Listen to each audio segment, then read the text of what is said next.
Good morning. Government college Devli के YouTube channel पे आपका स्वागत है। मैं आशा नागर। आज हम इस वीडियो में ब्रिटिश संसद का जो हमने इसका एक सदन पढ़ रहे थे, लॉर्ड सभा, जिसका द्वितीय सदन है, उस सदन के हमने इसकी आलोचना उपयोगिता पढ़ी थी। अब इसमें हम पढ़ेंगे आज इसका लाट सभा का सुधार, यानी कि लाट सभा के अंदर बहुत सारी इतनी कमियां थी, उसकी इतनी आलोचना की गई थी लोगों ने कि कुछ लोग कहने लग गए कि लाट सभा एक अनुपयोगी सदन है, इसका अंत कर देना चाहिए। लेकिन नहीं, कुछ लोग ये कहते हैं कि नहीं, उसका अंत करने की ज़रूरत नहीं है, वो एक संस्था का ढांचा का एक पार्ट है, इसलिए उसका अंत हम नहीं कर सकते हैं। उसमें कुछ सुधार कर सकते हैं जिससे उसके अंदर जो कमियां हैं, जिसकी वजह से आलोचना की जा रही है, उनको दूर किया जा सके। क्योंकि इसका जो संसद है, संसद का जो ये अंग है, इसका जो सदन है लाट सभा, इसका एक ऐतिहासिक महत्व है। उस महत्व की वजह से इसको समाप्त नहीं किया जा सकता, लेकिन इसमें सुधार किए जा सकते हैं। तो हम आइए इस वीडियो में चर्चा करेंगे इसमें क्या क्या सुधार करने के प्रयास किए गए थे और व्यवहार में, और हम क्या इसके सुधार के सुझाव दे सकते हैं। ठीक है, तो ब्रिटिश जो लॉर्ड सभा थी उसके सुधार के संबंध में, यानी लॉर्ड सभा के संबंध में धारणा यह है कि इंग्लैंड जैसे प्रजातांत्रिक देश में लॉर्ड सभा को समय के अनुकूल नहीं कहा जा सकता। यानी लॉर्ड सभा एक परंपरागत संस्था है, इसका जो कार्य है, इसकी संरचना है, वो परंपरागत दृष्टि से ही की हुई है। वर्तमान जो समय है, समय परिवर्तन हो गया है, और जो प्रगतिशील समय है, इसके अंतर्गत इस संस्था को वर्तमान की प्रगतिशील जो टाइम है उसके अनुकूल नहीं कहा जा सकता। ऐसी धारणा इंग्लैंड में ही बन गई थी। लेकिन इसके साथ ही लॉर्ड सभा की अपनी कुछ उपयोगिताएं भी हैं, जिसके कारण लॉर्ड सभा को हम समाप्त नहीं कर सकते। बजाय इसके इसमें अनुकूल सुधार किए जाएं, जिससे कि इसकी उपयोगिता भी बनी रहे और इसका अस्तित्व भी बना रहे। 1832 में जब प्रथम सुधार कानून पारित हुए थे ब्रिटेन में, उसके बाद से ही लोक सदन और लॉर्ड सभा दोनों का जो मित्रतापूर्ण संबंध थे वो समाप्त हो गए थे। यानी पहला कानून, इसमें देखना पड़ेगा कौन से कानून के द्वारा जो संसद के दोनों सदन थे वहाँ पर उनके मित्रतापूर्ण संबंध खत्म हो गए थे। तो वो कानून था 1832 का प्रथम सुधार कानून। तभी से लोगों ने ये सोचा कि लॉर्ड सभा में सुधार किया जाना चाहिए, जिससे कि जो उसका दूसरा सदन है, लॉर्ड सदन, उसके साथ उसके संबंध सुधर सकें।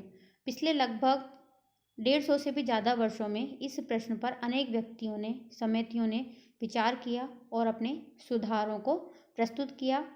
इस प्रकार के सुधार प्रस्तावों में कौन कौन से प्रमुख हैं? उनमें है लॉर्ड रसेल का प्रस्ताव, लॉर्ड सैलिसबरी का प्रस्ताव, लॉर्ड लैंसडाउन की योजना, संसदीय अधिनियम 1911, 22 समिति के सुझाव 1918, लॉर्ड जॉर्ज की योजना, लॉर्ड सैलिसबरी के प्रस्ताव 1932 और संसदीय अधिनियम 1949। तो इतने सारे ये जो हैं, अभी तक ये सारे ये प्रयास किए गए हैं, सुधारों के प्रस्ताव भी आए हैं, जिसके द्वारा हम आगे देखेंगे किस पर्टिकुलर सुधार प्रस्ताव के द्वारा क्या क्या किया गया था। युद्ध के बाद के जो काल है उसमें लॉर्ड सभा में सुधार के प्रश्न पर ज़्यादा विचार हुआ और इस दिशा में अनेक प्रयत्न भी किए गए थे। जैसे पहला है सर्वदलीय सम्मेलन हुआ था, वहाँ पर उसका आयोजन हुआ था 1949 में। उसके अंतर्गत लॉर्ड सभा में क्या क्या सुधार हो सकते हैं उनके बारे में सुधार के सुझाव दिए गए थे, जिसके अंतर्गत पहला है कि जो लॉर्ड सभा है उसकी जो वंश परंपरागत सदस्यता है उसका अंत कर दिया जाना चाहिए। ठीक है, यानी कि वंश परंपरागत सदस्यता का अंत का सुझाव किसने दिया था? सर्वदलीय सम्मेलन ने, जो 1949 में हुआ था। ठीक है,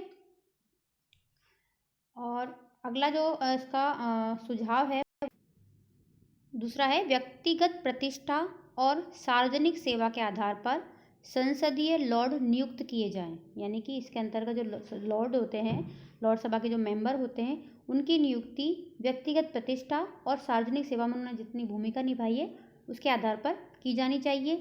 ये संसदीय जो लॉर्ड हैं योग्यता के अनुसार वंश परंपरागत लॉर्ड में से ही लिए जा सकते हैं, ऐसा इस सम्मेलन में सुझाव दिया गया था। अगला सुझाव क्या था कि जो संसदीय लॉर्ड हैं में कुछ राजवंश के सदस्य और आध्यात्मिक जो लॉर्ड हैं उनको भी शामिल किया जाना चाहिए।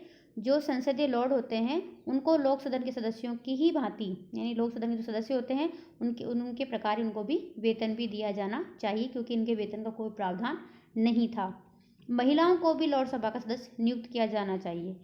एग्जाम में क्वेश्चन पूछेंगे लॉर्ड सभा में महिला सदस्य होनी चाहिए, ऐसा सुझाव किसने दिया था, तो वो हमें मालूम होना चाहिए, सर्वदलीय सम्मेलन 1949 के द्वारा सुझाव दिया गया था।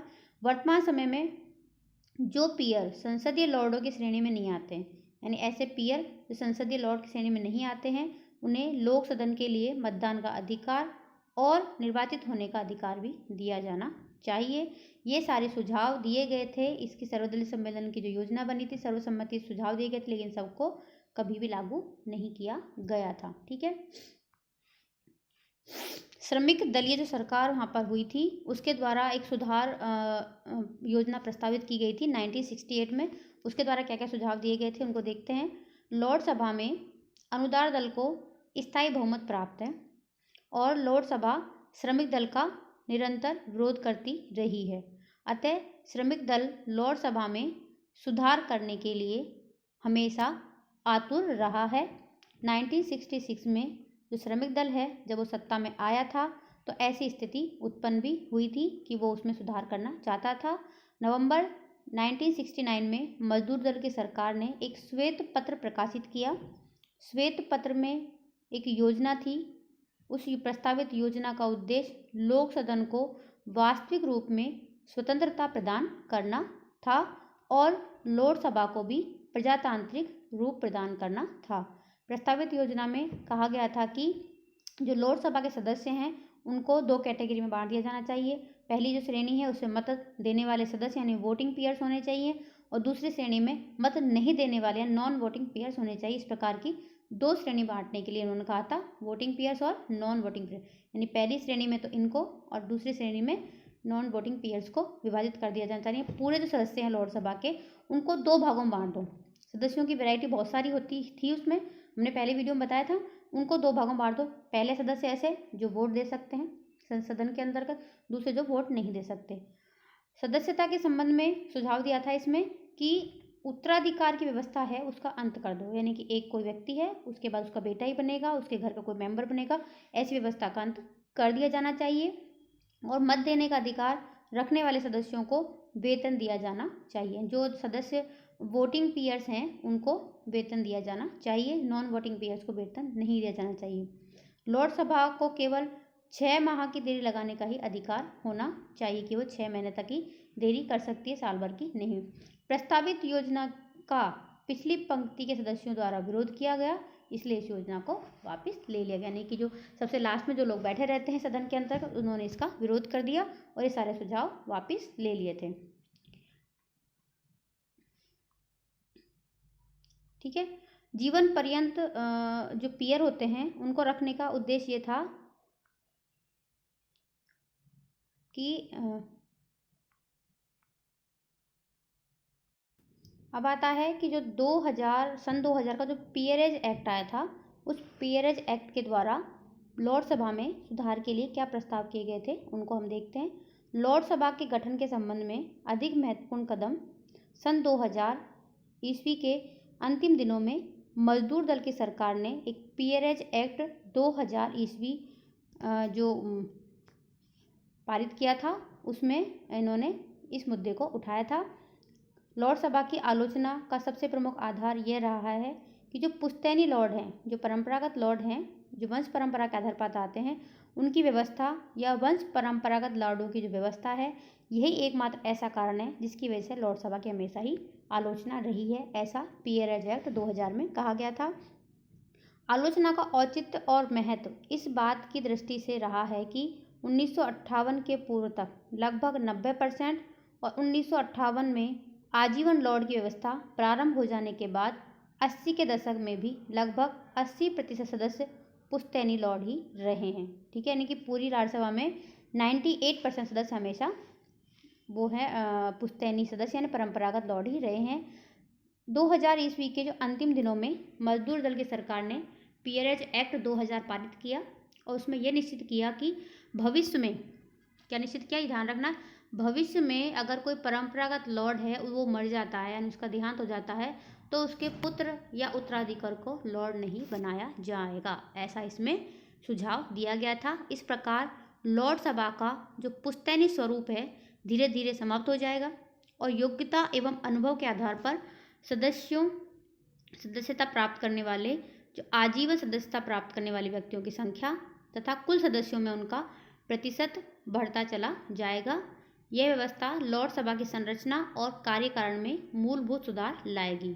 इस प्रकार अब लॉर्ड सभा की संरचना में मूलभूत सुधार की स्थिति प्रारंभ हो गई, यानी कि इसके द्वारा इसमें सुधार के प्रयास किए गए थे। जीवन पर्यंत जो पीयर होते हैं उनको रखने का उद्देश्य क्या था कि सरकार के विभिन्न क्षेत्रों में जो प्रतिष्ठित और अनुभवी व्यक्ति होते हैं उनको लॉर्ड सभा में स्थान दिया जा सके। ऐसे व्यक्तियों से लॉर्ड सभा की जो कार्यवाही है उसमें निरंतर सक्रिय रहने की आशा की जा सकती। इसकी वजह से जो जीवन पर्यंत लॉर्ड है उनको रखा गया था। अब आता है 1968 का पीयर एज एक्ट। अच्छा, ये पहले आना था और ये बाद में आ गया। 1962 में लॉर्ड सभा में सुधार का प्रस्ताव आया, जिसके फलस्वरूप सन 1963 का पीयर एज एक्ट आया। इस अधिनियम के अंतर्गत जो पैतृक लॉर्ड हैं अपने जीवन के लिए अपना जो पद है वो त्याग सकते हैं, परंतु उत्तराधिकारी को लॉर्ड का जो पद है फिर मिल सकता है। यानी जो 1963 का जो पीयर एज एक्ट था उसमें क्या क्या सुधार किए गए कि जो परंपरागत लॉर्ड होता है वो चाहे तो अपना पद त्याग सकता है, लेकिन उसके उत्तराधिकारी उस पद को वापस प्राप्त कर सकते हैं। स्कॉटलैंड के जो सभी पीयर हैं वो लॉर्ड सभा के सदस्य होंगे, ये कंपलसरी कर दिया गया था। आयरलैंड के जो पीयर हैं वो लोक सदन के लिए चुनाव भी लड़ सकते हैं, ऐसा भी इसमें सुझाव दिया गया था। महिला लॉर्ड है को भी ये सारे अधिकार प्राप्त होंगे, ऐसा भी इसमें सुझाव दिया गया था। अब ये जो सुझाव दिए गए हैं अब तक सारे, वो सारे संसदीय अधिनियमों के द्वारा, एक्ट के द्वारा दिए गए थे। अब हम इसमें कुछ व्यवहारिक सुझावों की चर्चा करेंगे जो लॉर्ड सभा में सुधार के लिए दिए जाते हैं। ब्रिटेन में सामान्य भावना यही रही है कि लॉर्ड सभा जैसी संस्था है उसको नष्ट नहीं किया जाना चाहिए, जो पुरातन महत्व की और इतनी शक्तिशाली हो चुकी है कि अब कोई विशेष हानि नहीं पहुंचा सकती है। इसको नष्ट करने से कोई फायदा नहीं, क्योंकि इसका महत्व बहुत पुराना हो गया है और ये शक्तिहीन भी हो गई है, तो अब किसी को हानि तो पहुंचा नहीं सकती, इसलिए इसका अंत नहीं किया जाना चाहिए। जो सन 2000 में लॉर्ड सभा की संरचना में जो पीयरेज एक्ट के द्वारा मूलभूत सुधार के बावजूद किए गए थे, उसके बावजूद भी रचना की दृष्टि से लॉर्ड सभा अब भी दोषपूर्ण है और इसे वर्तमान समय की राजनीतिक प्रवृत्तियों के अनुकूल नहीं कहा जा सकता। लॉर्ड सभा में सुधार के लिए स्वयं अपने विवेक के आधार पर सुझाव दिए जा सकते हैं, यानी कि इसको समाप्त नहीं कर सकते। सुधार कानूनों द्वारा इसमें सुधार हुआ नहीं, तो अब क्या करेंगे, इसमें कुछ विवेक के आधार पर ही सुझाव दिए जा सकते हैं, जो इस प्रकार हैं। वर्तमान समय में जो वंश परंपरा के सदस्य हैं उनकी संख्या 90% से घटाकर हमें 20% तक हमने ला दी, मतलब कि वहाँ के जो लोग कहते हैं उन्होंने ला दी है। लेकिन आज भी जो वंश का सदस्य हैं वो हैं, अभी भी कुछ तो है, 20% है लेकिन उसमें हैं। सुझाव यह है कि वंश जो गत सदस्य हैं उनकी व्यवस्था का तत्काल और पूर्णतः अंत कर दिया जाना चाहिए, क्योंकि इनकी कोई आवश्यकता नहीं है, ऐसा व्यवहारिक सुझाव दिया जाता है। दूसरा यह है, द्वितीय सदन की सदस्य संख्या के संबंध में लगभग सर्वमान्य सिद्धांत यह है कि इसकी सदस्य संख्या प्रथम सदन की तुलना में लगभग 50% से अधिक नहीं होनी चाहिए। यानी कि अगर उसकी 300 है तो इसकी 150 ही होनी चाहिए, 150 ज़्यादा नहीं होनी चाहिए। उसकी 500 है तो इसकी 250 से ऊपर नहीं होनी चाहिए, ऐसा सुझाव दिया जाता है। कम सदस्य संख्या, लगभग 300 की सदस्य संख्या वाला जो द्वितीय सदन है वही अपने कर्तव्यों का संपादन उचित रूप से कर सकता है। यानी सदस्य संख्या अगर कम होती है तो ही वो अपने कार्यों को अच्छे से कर सकता है। ज़्यादा लोग होंगे तो कार्यों में मतभेद ज़्यादा होता है। सदस्यों की नियुक्ति के लिए, नियुक्ति संबंध सुधार में क्या सुझाव दिए जाते हैं कि आंशिक रूप से अप्रत्यक्ष निर्वाचन और आंशिक रूप से मनोनयन की पद्धति को आवश्यक माना जाना चाहिए। मतलब क्या है इसका, हम देखते हैं कि जो सदस्यों की नियुक्ति है उसमें अप्रत्यक्ष निर्वाचन और मनोनयन दोनों ही अपनाए जाने चाहिए। लगभग 150 सदस्य यानी 150 सदस्य लोक सदन के द्वारा आनुपातिक प्रतिनिधित्व की पद्धति के आधार पर निर्वाचित किए जाने चाहिए और जो शेष 150 सदस्य हैं उनको सम्राट के द्वारा मनोनीत किया जाना चाहिए। ये जो ऐसे व्यक्ति होने चाहिए 150 जिनको मनोनीत किया जाता है सम्राट के द्वारा, जिन्होंने ब्रिटिश सामाजिक जीवन है उसके विभिन्न क्षेत्रों जैसे कि राजनीतिक क्षेत्र है, विधिक क्षेत्र है, वाणिज्यिक क्षेत्र है, कला विज्ञान साहित्यिक क्षेत्र है, श्रमिक संगठनों के क्षेत्र में, स्थानीय सुशासन के क्षेत्र में आदि में विशेष योग्यता का परिचय दिया हो। सदस्य नियुक्त किए जाते समय इस बात को दृष्टि में रखा जाना चाहिए कि सभी वर्गों को उचित प्रतिनिधित्व प्राप्त हो जाए और लोकसभा में किसी राजनीतिक दल का स्थायी बहुमत न हो। सम्राट द्वारा नियुक्त किए जाने वाले ये सदस्य केवल योग्य ही नहीं हो वरन व्यवस्थापन संबंधी और प्रशासन के क्षेत्र में सक्रिय रुचि रखने वाले भी होने चाहिए। यानी कि जो सदस्य जिनको नियुक्त किया जाएगा सम्राट के द्वारा वो योग्य तो हों, उसके आधार पर उनको कानून निर्माण और प्रशासन संबंधी कार्य क्षेत्र में भी वो सक्रिय रुचि रखने वाले होने चाहिए। वर्तमान समय में सदस्यों की नियुक्ति इसी आधार पर की जा रही है ब्रिटेन में और लगभग 20% स्थान महिलाओं को भी प्राप्त हैं ब्रिटेन की संसद के लॉर्ड सभा में।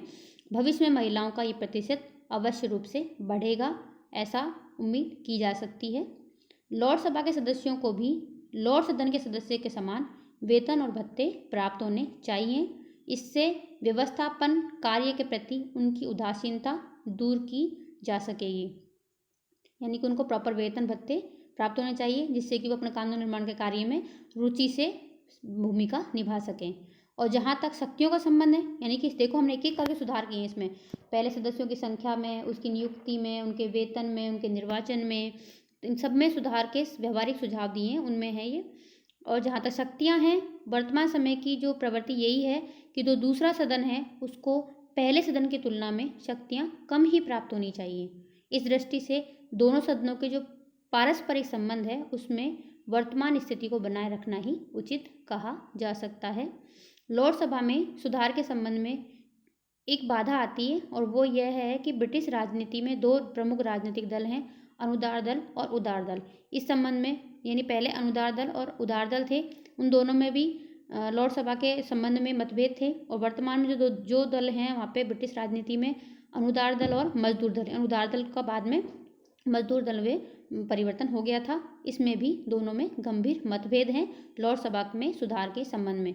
अनुदार दल जहां इसकी सदस्यता के आधार को कुछ सुधारने लेकिन इसे वर्तमान समय की अपेक्षा अधिक शक्तिशाली बनाने के पक्ष में, यानी अनुदार दल है इसको अधिक शक्तिशाली बनाना चाहता है, जबकि जो मजदूर दल है वो इसको समाप्त करने के चाहता है या इसका मूल आधार ही परिवर्तित कर देना चाहता है। भविष्य में लॉर्ड सभा की रचना है उसमें महत्वपूर्ण परिवर्तन हो सकते हैं।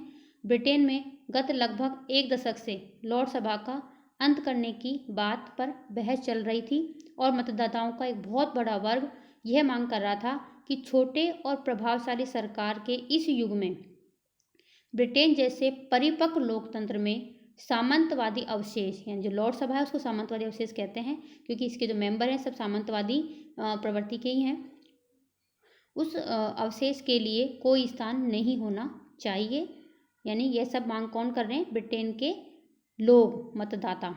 लेकिन 2005 के आम चुनाव में लॉर्ड सभा कोई चुनावी मुद्दा था ही नहीं, अतः ये समझा जा सकता है कि लॉर्ड सभा का निकट भविष्य में समाप्त होने वाली कोई ऐसी संस्था नहीं है। लॉर्ड सभा कभी भविष्य में भी समाप्त नहीं हो सकती। धन्यवाद, आज के लिए इतना ही।